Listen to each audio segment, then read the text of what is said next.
Hello students, myself Manju Mawani. I am welcoming you in online classes from Gurugram College English Literature. Now today our topic is The Lotus Eaters, composed by Alfred Lord Tennyson. जैसे कि हमने last की video में भी इसी poem पर discuss किया था, आज हम इसका सेकंड लास्ट स्टैंजा करेंगे। लास्ट के जब वीडियो में जब जो लोटस ईटर्स थे वो उन मैरिनर के पास पहुंच चुके थे। आपके जो स्टैंजा में है वो लोटस ईटर्स खाने के बाद जो मैरिनर की जो मेंटलिटी हो गई थी, जो उनकी सिचुएशन हो गई थी, उसका डिस्क्रिप्शन है।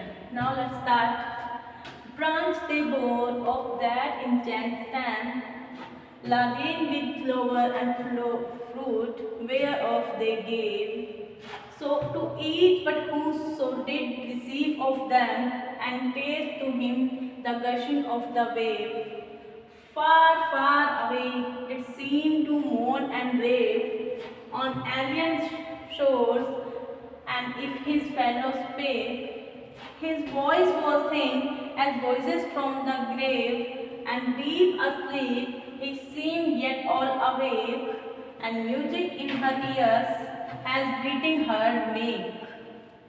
क्या है जो ये है, कल की दो लाइनें मैंने इसमें लिखी है स्टार्टिंग में। जो लोटस ईटर्स थे वो आए, branch of the bough of that enchanted stem, क्या थी वो टहनियाँ लेकर आए थे, laden with flower and fruit whereof they gave, और उन्होंने क्या किया, जो वो टहनियाँ थी वो लदी हुई थी, किनसे लदी हुई थी, फ्लावर और फ्रूट से लदी हुई थी, और उन्होंने वेयर ऑफ दे गेव, जो उनके द्वारा मैरिनर्स को दी गई, टू ईच प्रत्येक को दिया गया, बट हू सो डेड, जो फिर उसने जिसने भी ये किया, रिसीव ऑफ दैम मतलब कि उनमें से जिसने भी उसको रिसीव किया, एंड टेस्ट और खाया, टू हिम उसके लिए, the gushing of the wave, जो वेव थी वो क्या होगी, गशिंग मतलब कि बहने लगी, far far away it seem to moan and rave, दूर दूर से ऐसा लग रहा था जैसे कि शोक की रोने की आवाजें आने लग गई। जैसे ही लोटस ईटर्स उनके मैरिनर के माउथ में गए, उन्होंने उसका टेस्ट लिया, तो वो क्या है, जो लोटस ईटर्स का इफेक्ट था वो उनके ऊपर दिखाई देने लगा, और वो क्या था, उनको अपने वो मौन अंधे मतलब कि उनको क्या है, मौन सुनने लग गया, उनको शोकित सुनने लगे। ऑन एलियन शोर्स, एक एलियन का मतलब होता है अनजान शोर मतलब किनारे पर, एंड इफ हिज फेलोज पर एक, जबकि उसके साथ थी, जो उसके साथ ही थे वो क्या थे, साथ में थे, हिज वॉइसेस वाज थिन, उसकी जो आवाज़ थी मतलब उनमें से एक आदमी क्या है वो बोला, उसकी आवाज़ जो थी वो क्या थी, थिन थी, पतली थी, as voices from the grave, जैसे कि मुर्दों की आवाज़ मतलब कि कब्रों में जैसी पतली पतली आवाज़ आती है, वैसे ही उस आदमी की आवाज़ थी, मतलब उसमें से एक आदमी क्या है कुछ बोलता है तो उसकी जो आवाज़ है वो किसके जैसी दिखाई देती है, voices from the grave, grave का मतलब है कब्र, कब्र से आने वाली पतली पतली आवाज़ की तरह उसकी आवाज़, उस मैरिनर की आवाज़ हो गई है, मतलब उसके जो लोटस ईटर्स है वो क्या है, वो असर करने लग गया है। And deep asleep he seemed, और उसे ऐसा लगने लगा कि वो क्या है, बहुत ही गहरी नींद में सो गया है। गेट ऑल अवेक, और जबकि सारे के सारे क्या कर रहे थे, सारे के सारे जाग रहे थे, लेकिन उसे लग रहा था कि चारों तरफ क्या है, नींद ही नींद है, चारों तरफ ग्लूमी हो गया, ग्लूमीनेस हो गया है। एंड म्यूजिक इन ईयर्स, उसके कानों में था, म्यूजिक पढ़ रहा था, हिज बीटिंग हार्ट मेक, जो उसकी धड़कने थी, जो उसके दिल के धड़कने की आवाज़ थी, उसका जो साउंड था उसके कानों में पड़ रहा था। मतलब कि अब क्या है, जो मैरिनर्स हैं उन्होंने लोटस खा लिए हैं, और because the effect of lotus they fail asleep yet they awake, मतलब कि वो ऐसा लग रहा था लोटस खाने के बाद उसका जो असर था, उसके इफेक्ट के कारण उनको ऐसा लग रहा था कि सभी जगह क्या है, सभी जने सो रहे हैं, हम भी सो रहे हैं, लेकिन वो वास्तव में क्या कर रहे थे, वो जाग रहे थे, और उनकी जो आवाज़ थी उनमें से एक ने कुछ बोलना चाहा तो उसकी जो आवाज़ थी वो ऐसी लग रही थी जैसे कि उसकी आवाज़ ग्रेव से आ रही है। ग्रेव का मीन्स है यहाँ पर ग्रेव का मीन्स होता है कब्र, मतलब कि कब्रों से आने वाली हल्की हल्की आवाज की तरह उसकी आवाज लग रही थी। एक बार फिर से हम रीड करेंगे। Branch they bough of that intense time, कि वो क्या थे, टहनियाँ लेकर आए। Laden with flower and fruit, जो किससे लदी हुई थी, फूलों से और फ्रूट से लदी हुई थी, फल से लदी हुई थी। वेयर ऑफ दे गेव, और उन्होंने क्या किया, उन फ्रूट्स और जो फ्लावर से लदी हुई डालियां थी वो उनको प्रेफर की, उनको दी, खाने के लिए दी। किन्होंने दी, जो पेल फेस वाले जो लोटस ईटर से वो आए, टहनियों को लेकर आए अपने साथ, और उन्होंने मैरिनर्स को वो टहनियाँ ऑफर की। जैसे कि हमने लास्ट की वीडियो में किया था कि जो उनके फेस थे, जो काले फेस थे, वो कहते सूरज की रोशनी के कारण पीले पड़ गए थे, और वो टहनियाँ लेकर उनकी जो सीट थी उसको घेर लिया और उनको ऑफर की। टू ईच, प्रत्येक को उसने क्या दिया, प्रत्येक को उन्होंने लोटस दिए। बट हु सो डिड, जो भी उसने किया, मतलब कि उन्होंने किया रिसीव ऑफ द, मतलब कि उनमें से जिसने भी रिसीव किया, उनमें से मतलब कि जो मैरिनर्स थे उनमें से जिसने भी वो खाया, मतलब लिया एंड टेस्ट, और उसके बाद टेस्ट मतलब कि खाया, मुंह में रखा। To him the gushing of the wave, तो ऐसे लगा कि एक बहुत ही तेज धारा आ गई। Far far away did seem to moan and rave, और उसको ऐसे लगने लगा कि चारों तरफ शोक गीत, रोने की आवाजें उसको सुनाई देने लगी। एन एलियन शोर ऑन एलियन शोर and if his fellows back, मतलब कि जो एलियन शोर, एक अनजान टापू पर वो आए थे, एक अनजान जगह पर वो आ गए थे, लेकिन उसके जो फेलो थे, उसके जो साथी थे वो उसके साथ ही थे। मतलब कि उसने जब वो टेस्ट किया तो उसके कारण, उसके प्रभाव के कारण, उसके इफेक्ट के कारण जो उसको क्या था, चारों तरफ सुनने लग गया था, चारों तरफ उसको मौन सुनने लग गया था, और वो क्या था, एलियन शोर पर पहुंच गया था। His voices was thin, उनमें से एक ने कुछ बोलना चाहा तो उसकी जो आवाज थी वो क्या थी, पतली थी। किसकी तरह पतली थी, as voices from the grave, मतलब कि जो कब्रों में से आने वाली आवाज की तरह उसकी आवाज पतली थी, मतलब ना समझ में आने वाली। जैसे कि रात में अचानक से कोई मतलब अपने सीरियल देखते हैं हॉरर वाले, तो उसमें क्या होता है, जो आवाज़ आती है वो क्या है, मोटी मोटी सी आवाज़ आती है। तो उसी तरीके से उन्होंने जब वो लोटस खा लिया तो मैरिनस की जो आवाज़ थी वो क्या थी, कब्र से आने वाली आवाज़ जैसी हो गई।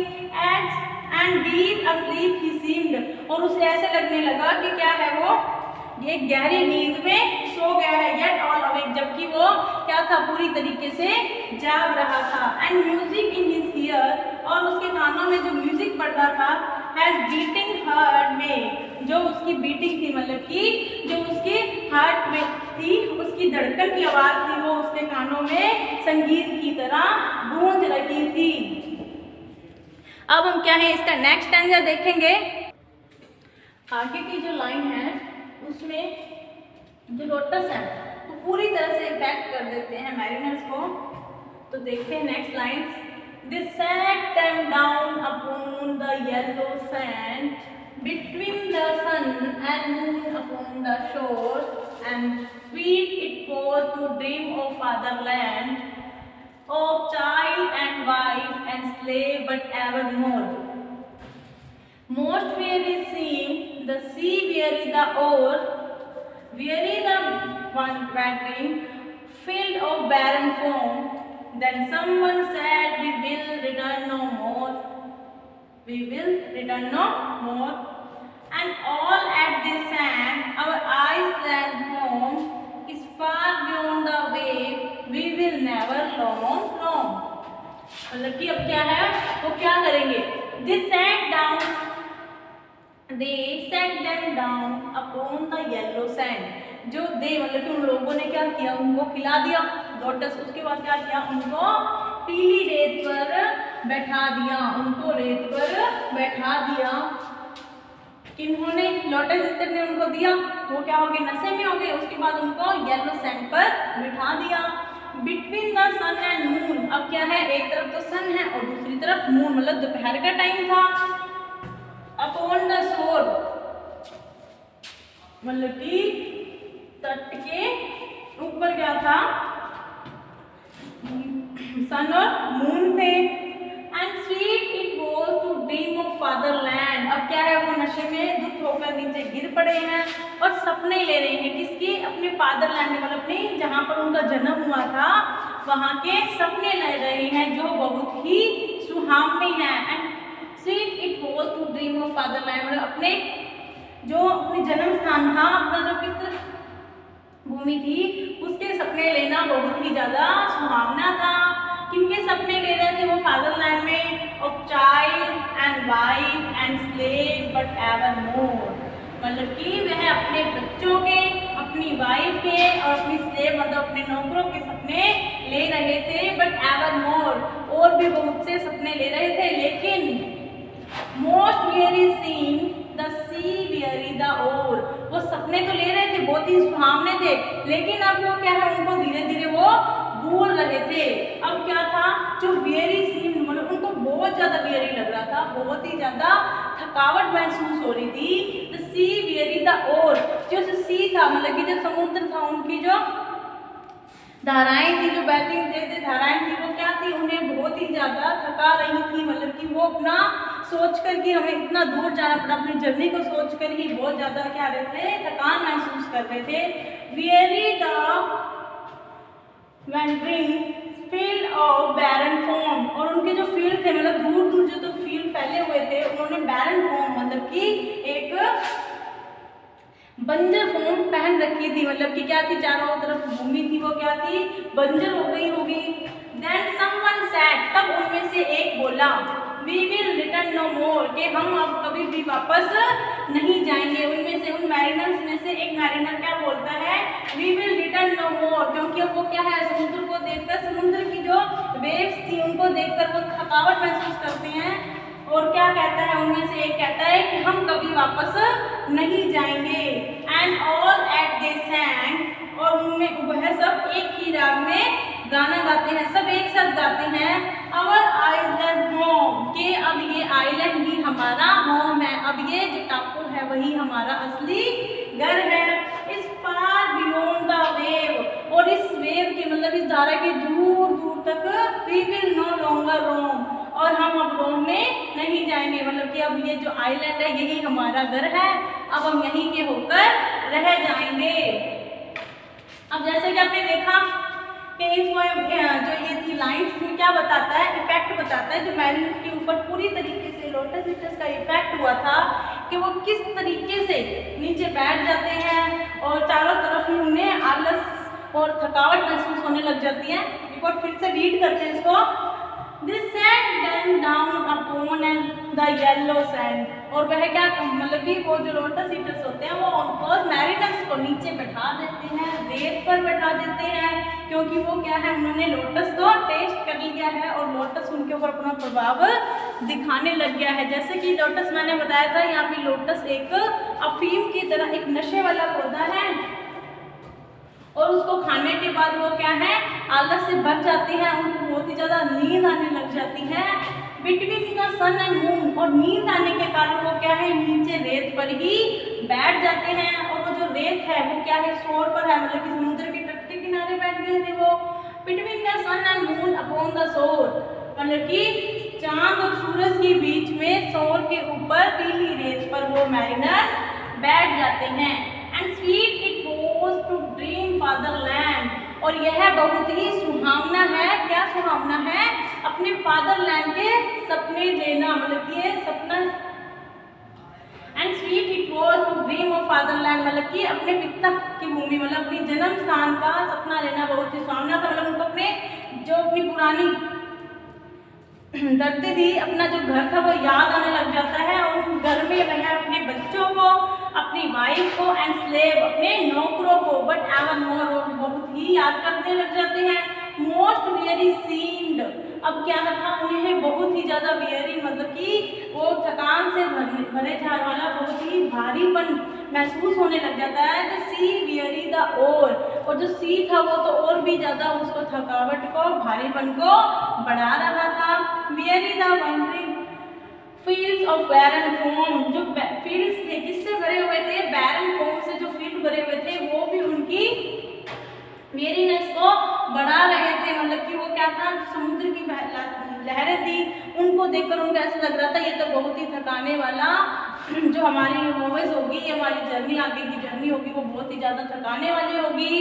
तब उनमें से एक बोलता है, ये जो सपने सारे ले रहे होते हैं उनमें से तब एक क्या बोलता है, then someone said, तब उनमें से एक बोला we will return no more, कि हम वापस नहीं जाएंगे। we will return no more, कि अब हम वापस नहीं जाएंगे, कभी नहीं जाएंगे। and all that they sang, और तब वो क्या बोलते हैं, इकट्ठे ही गाना गाते हैं। तब वो इकट्ठे एक साथ गाना गाते हैं, अवर आइलैंड होम, कि अब ये जो लैंड है, मतलब कि ये जो टापू है, ये जो आइलैंड है, यही हमारा घर है। इस फार बियॉन्ड द वेव, मतलब कि इस वेव की दूर दूर तक, मतलब कि इस वेव के पीछे दूर दूर तक, वी विल नो लॉन्गर रोम, मतलब कि यहाँ उसके पास अब हमारा जब हम हैं रोम में नहीं जाएंगे। मतलब कि उनके घर जाने की जो इच्छा थी, क्योंकि वो ट्रोजन वार से 10 सालों बाद अपने घर जा रहे थे, लेकिन जो उनके घर जाने की जो इच्छा थी वो क्या थी, अब खत्म हो गई थी। किसके कारण, लोटस को खाने के कारण। लोटस ने उनको क्या बना दिया था, आशाहीन बना दिया था। मतलब कि वो क्या थे, होपलेस हो गए थे और आलसी बन गए थे। जो इसमें हमारे जो पॉइंट है अल्फ्रेड लॉर्ड टेनिसन, वो क्या कर, मतलब कि उनकी क्या थीम थी मेन, कि जो मनुष्य है, मतलब कि जो ह्यूमन बीइंग है, क्या उसका जन्म सिर्फ वर्क करने के लिए हुआ है, और उसको जो नेचर है वो क्या है, सिर्फ आराम करती है, और नेचर ने जिसको बनाया है, जो नेचर के क्रिएचर है, वो क्या है, वर्क, मतलब कि वर्कर्स हैं उसके, वो हमेशा काम करते रहते हैं, और नेचर है जो वो आराम करती है। मतलब कि जो क्रिएचर है उनको कुछ ना कुछ करना पड़ता है, उनको मतलब आराम करने का टाइम नहीं है, मतलब उनको आराम करने के लिए नहीं बनाया, उनको सिर्फ काम करने के लिए बनाया है। उसी को इसने क्या किया है, इस पोएम में अपनी जो थिंकिंग थी उनको रिफ्लेक्ट किया है, उनको बताया है। अब आज हमारी पोएम जो आपकी फर्स्ट पोएम थी द लोटस सीड्स, यहीं पे फिनिश होती है, और आप इसको अपनी नोटबुक में राइट करोगे ताकि आप नोट्स बनाने आपको इजी रहे और एग्जाम टाइम में आपको दिक्कत ना आए। Stay home, stay safe, keep studied.